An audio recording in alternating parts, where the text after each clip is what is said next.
इसको पहले बोलते हैं यार। एसेट्स क्या होता है कि एसेट्स होता है किसी भी इंटरप्राइजेज का एक क्या होता है कि रिसोर्सेज होता है जिनसे उस ऑर्गेनाइजेशंस को इकोनॉमिक बेनिफिट मिलते हैं। जैसे कि कोई ऑर्गेनाइजेशंस कोई भी बिजनेस करता है तो उनको बिजनेस करने के लिए बहुत सारे एसेट्स की ज़रूरी होता है, जैसे कि building, land, plant, machinery, furniture, ये सारे के सारे क्या है उनके एसेट्स है। तो एसेट्स मतलब होता है रिसोर्सेज, किसी भी एंटिटी का, किसी भी ऑर्गेनाइजेशंस का, किसी भी इंटरप्राइज का रिसोर्सेज जो उन ऑर्गेनाइजेशंस को एक फ्यूचर में एक इकोनॉमिक बेनिफिट दे, उसे बोलते हैं एसेट्स। और एसेट्स दो तरीके का हो सकता है, एक होता है एसेट्स होता है कि शॉर्ट टर्म एसेट्स और एक होता है long term assets. Short term कहने का मतलब होता है कि जिसका बेनिफिट हमें एक ही ईयर में मिल जाता है, और जिसका जो एक ईयर से ज़्यादा होते हैं उसका उसे बोलते हैं लॉन्ग टर्म एसेट्स। तो अब इसको पूरा एकदम लिख कर देते हैं। एसेट इज रिसोर्स, इस डिफिनेशन को ऐसे करते हैं, assets are resources of an enterprise that provides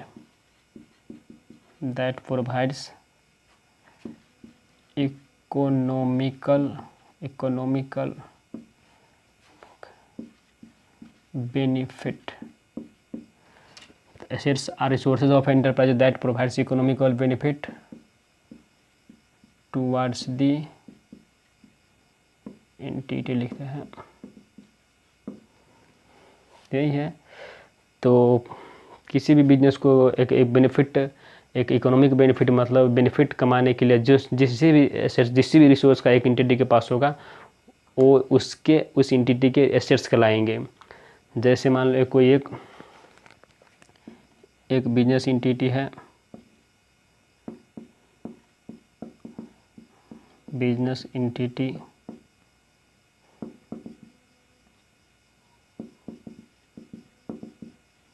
मान लो एक्स लिमिटेड। तो एक्स लिमिटेड का एक ऑपरेशंस है, मान लो इसको एक रियल एग्जांपल लेते हैं। इसका एग्जांपल क्या लें, डेल एप्पल, डेल लेते हैं, डेल ले लिया, चलो डेल कंप्यूटर ले लेते हैं। तो क्या होता है कि डेल कंप्यूटर को बनाने के लिए, मैन्युफैक्चरिंग करने के लिए, इसको बनाने के लिए, इसको कंप्लीट करने के लिए डेल कंपनी के पास बहुत सारे रिसोर्स होता है, उस सारे रिसोर्स को बोलते हैं एसेट्स। और तब जाके इस डेल को बेचेंगे, उनसे उसके पास जो पैसे आएंगे वही उसका, इस डेल कंप्यूटर को बेचने के बाद जो भी पैसे आएंगे उसी को बोलते हैं benefit, economic benefit towards the enterprise, towards the entity. तो जैसे अब ये दो तरीका का होता है एसेट्स, इसकी क्लासिफिकेशन करें तो ये दो तरीका का होता है एसेट्स।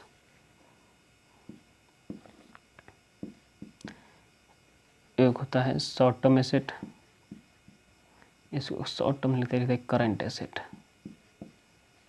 Current assets.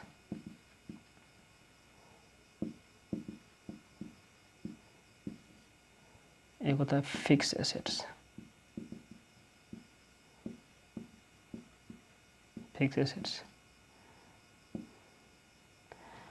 तो फिक्स एसेट्स एक होता है करंट एसेट्स। एक करंट एसेट्स कहने का मतलब होता है जिस एसेट से हमें उसकी बेनिफिट एक ही ईयर में मिल जाए, एक ही साल में मिल जाए, तो वो होता है हमारे current assets.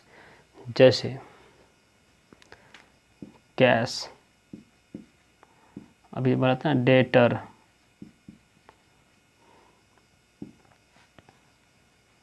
Stock. Dell company के लिए स्टॉक क्या हो गया, खुद डेल लैपटॉप या कंप्यूटर, लैपटॉप, कंप्यूटर, जो भी बोल दो, इसको रखते हैं, एक ही रखते हैं। तो ये सारे के सारे क्या है, करंट एसेट्स। ये डेटर, स्टॉक, कैश, इन सब से इनको बेनिफिट एक ही ईयर में मिल जाएगा। और होता है, और जो फिक्स एसेट्स होता है उससे होता है land, building, furniture, plant, machine,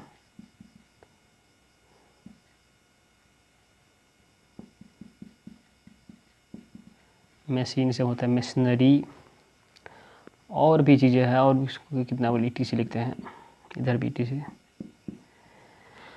तो एसेट्स का मतलब वही होगा कि किसी इंटिटी के पास जो भी रिसोर्स है जो उनसे एक बेनिफिट कमा के देगा, जो उसे इनफ्लो होगा फ्यूचर में, तो उसे बोलते हैं एसेट्स। और दो तरीके हो सकता है, एक होता है कि करंट एसेट्स, एक होता है फिक्स एसेट्स। करंट कहने का मतलब जिससे हमें बेनिफिट एक ही साल में मिल जाए, और फिक्स कहने का मतलब है कि जिससे बेनिफिट हमें बहुत सारे एक नंबर ऑफ ईयर से मिलता है। लैंड है, बिल्डिंग है, तो बिल्डिंग एक ही साल नहीं चलेगा, बिल्डिंग 10, 20, 30, 40 साल चले, तब तक उसमें मैन्युफैक्चरिंग होगा, तब तक डेढ़ कंप्यूटर उसी बिल्डिंग में बनते रहेंगे और हमें बेनिफिट मिलता ही रहेगा। इसमें होता है कि डेटर है जो हमें एक ही ईयर में पैसे दे देंगे। स्टॉक है, हमें अभी जो डेल है लैपटॉप, इनसे तुरंत ही तुरंत बेचकर पैसे मिल जाएंगे। और ऐसा नहीं है कि इनसे जो बेनिफिट मिलेगा वो सीधा डायरेक्ट कैश में ही मिलेगा और एब्सोल्यूट नहीं मिलेगा। इनसे जो बेनिफिट मिलेगा एक रिलेटिव मिलेगा। ऐसा नहीं बोला कि हमने इसे बिल्डिंग से कितना बेनिफिट मिला ना, बिल्डिंग से कितना इसको एब्सोल्यूट में, ऐसे कि 20,000 मिला, 20,000 में 20 लाख मिला, ये नहीं हो सकता। ये होता है रिलेटिव टर्म में। अल्टीमेट हमें डेल कंप्यूटर को बेच कर पैसे मिलने वाले, पर डेल कंप्यूटर को बनाने के लिए हमें ये सारे के सारे एसेट्स यूज होंगे। तो हम बोल सकते हैं कि जो डेल कंप्यूटर को जब बेचने के बाद जो रिसोर्स है, जो बेनिफिट आएगा, वो इसका भी उसमें कंट्रीब्यूशन है, पर वो एब्सोल्यूट नहीं है, क्योंकि एब्सोल्यूट तो इसी से मिलने वाला है कि स्टॉक को बेच दिया और कितने आया, वही उसका बेनिफिट है। और देखते हैं लायबिलिटीज, ये भी ऐसा ही है।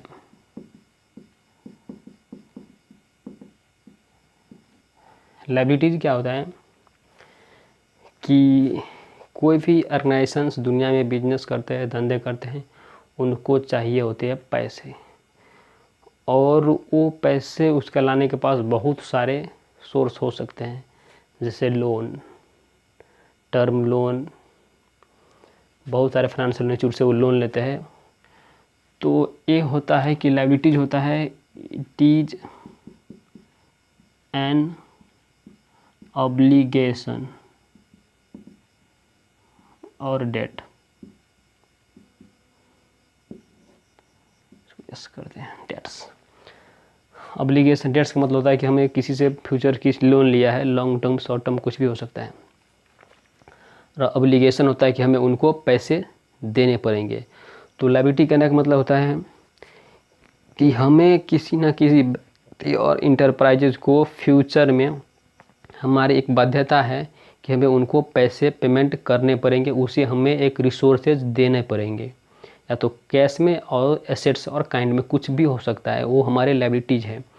जैसे हमने लोन ले लिए, तो लोन लिया तो लोन हमारे लिए क्या है, क्या है, लायबिलिटीज है हम, क्योंकि हमें उनको फ्यूचर में पेमेंट करना पड़ेगा विथ इंटरेस्ट। तो ये भी होता है, दो तरीके का होता है ये। इसको खींचते हैं इधर, एक होता है शॉर्ट टर्म,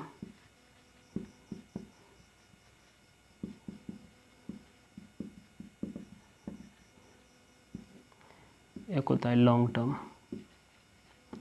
लॉन्ग टर्म। तो शॉर्ट टर्म में क्या होता है, जैसे क्रेडिटर, क्रेडिटर्स, अभी पढ़ा था क्रेडिटर्स क्या होता है। क्रेडिटर्स, ये हुआ क्रेडिटर्स, इसमें होता है टर्म लोन,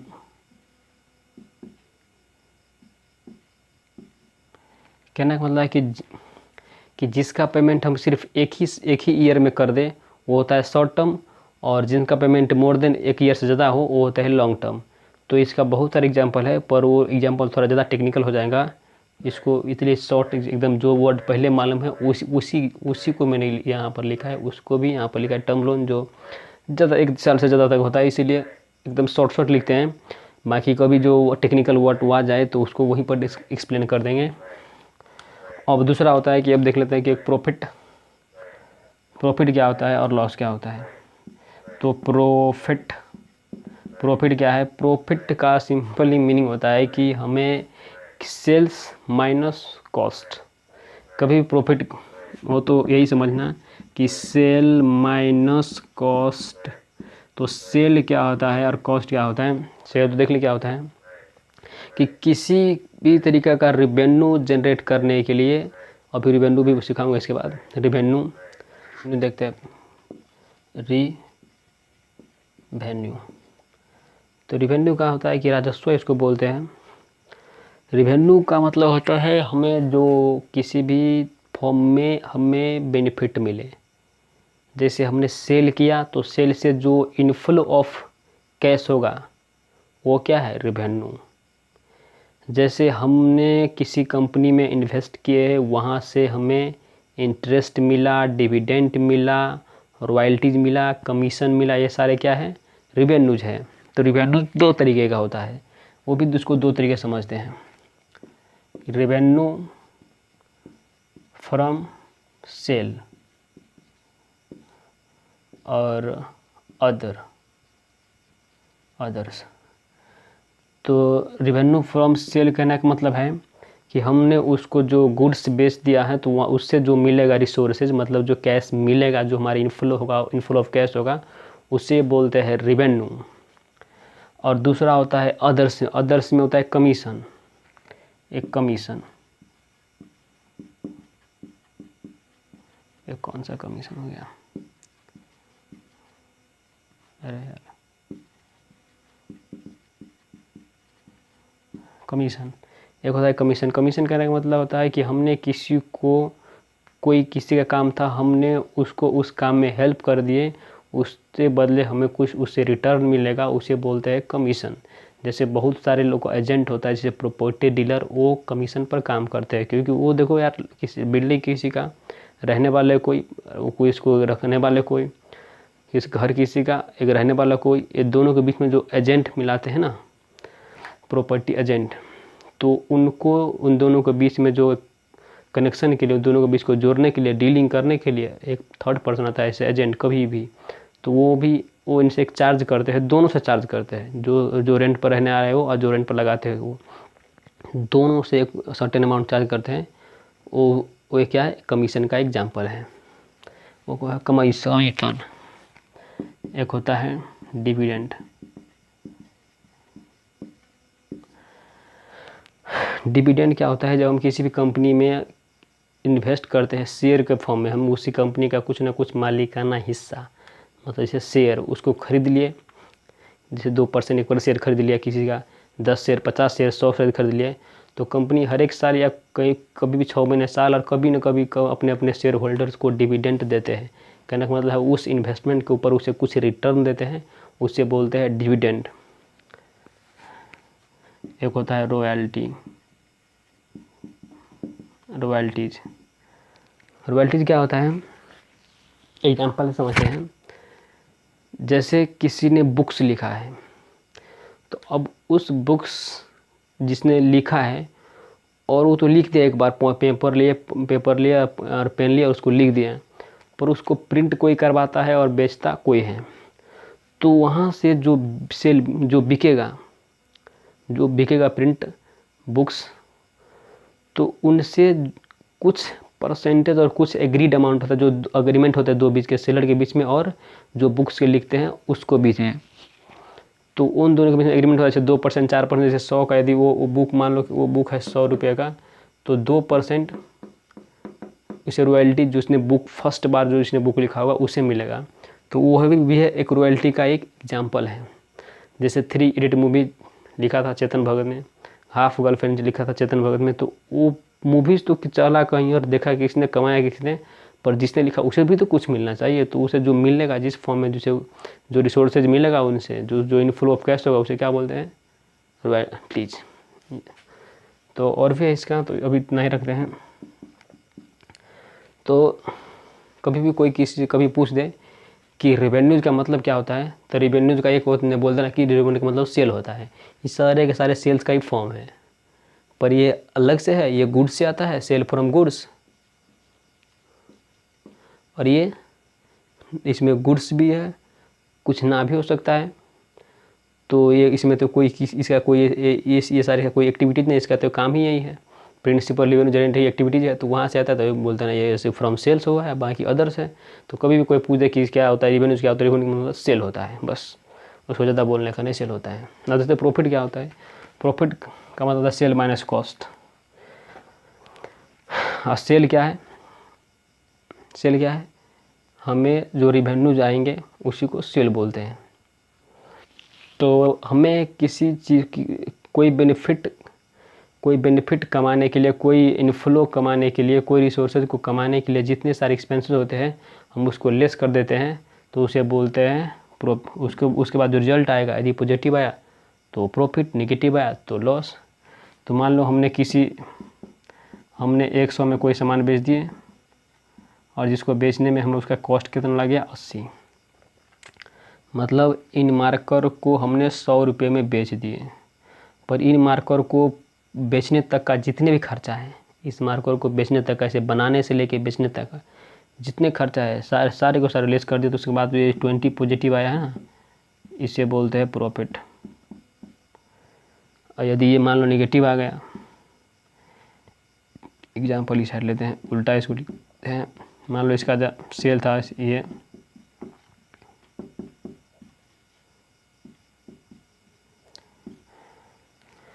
तो ये क्या होता है कि जब हमारा मान लो कभी कभार हमारे बिजनेस में एडवर्स सिचुएशन आ जाता है, इस वक्त सामान ही नहीं बिकता है, जैसे पेरिसेबल गुड्स में जो सर गल जाता है, वैसे गुड्स में तो मैं जल्द से जल्द बेचने के लिए, ताकि मैं थोड़ा सा ही लॉस हो तो हम कभी कभी उस पर एक लॉस पर ही बेचते हैं। जैसे कि मान लो इसका सेल वैल्यू 80 रख दिए और इसका कॉस्ट ही था मान लो 100, तो इसके पास जो 20 आएगा ये क्या होगा, इसे बोलते हैं लॉस, इसे बोलते हैं प्रॉफिट।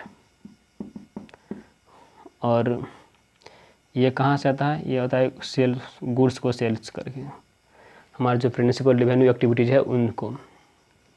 तो हमारा धंधा क्या है, काम क्या है। दूसरा होता है गेन।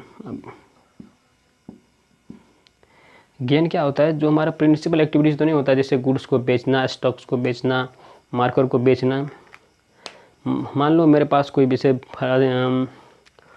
क्या है, फर्नीचर है, मान लो फर्नीचर है, और इसका वैसा एग्जाम्पल ना ले तो मान लेते हैं कि हमारे पास एक फिक्स एसेट्स है, कोई भी हो सकता है फिक्स एसेट्स। ये देखा था फिक्स एसेट्स ये इस सब जैसे बिल्डिंग, फर्नीचर, प्लांट, मशीनरी। तो इनको बेचने के जब मान लो मैं इसको चाहता हूँ कि यार इसको बेच देता हूँ क्योंकि अब इसका कोई काम नहीं है, तो इनसे एक जो वैल्यू मिलेगा ना, रेजिडुअल वैल्यू, स्क्रैप वैल्यू, कबाड़ी वैल्यू, उस वैल्यू को क्या बोलते हैं, गेन। जैसे मान लो कि मान लो एक फर्नीचर है, अब हमारे बुक्स में और हमारे किताब में सिर्फ उसका वैल्यू आ रहा है कितना, 20 आ रहा है मान लो। तो उसका हमारे हिसाब से उसका बुक्स में उसका वैल्यू 20 आ रहा है, पर अब मैं जानता हूँ कि इसका कोई काम नहीं है, तो इसको मैं कबाड़ी के हिसाब से या किसी भी तरीके से इसको बेच दूँ, उसकी बोलते हैं स्क्रैप वैल्यू, रेजिडुअल वैल्यू। अब मान लो तो उनको मैंने बेच दिया ₹30 में। अब क्योंकि उसका तो हमारे हिसाब से कॉस्ट 20 ही होना चाहिए और वो हमारे पास अब यूजलेस है। और फर्नीचर को बेचना है मेरा प्रिंसिपल रेवेन्यू जनरेट एक्टिविटीज़ नहीं, मेरा बिजनेस नहीं है, मेरा धंधा नहीं है। जैसे कोई मान लो प्लांट मशीनरी है, हम तो इसको बिजनेस करने के लिए इसको फिक्स एसेट्स के रूप में यूज करते थे, अब इनको बेचना पड़ गया क्योंकि इसका कोई काम ही नहीं है। तो इस केस में हमें जो इनसे जो ये 10 रुपीज़ आएगा, इसका तो कॉस्ट इतना है और इनका जो अब सेल वैल्यू है इसे बोलते हैं रेजिडुअल वैल्यू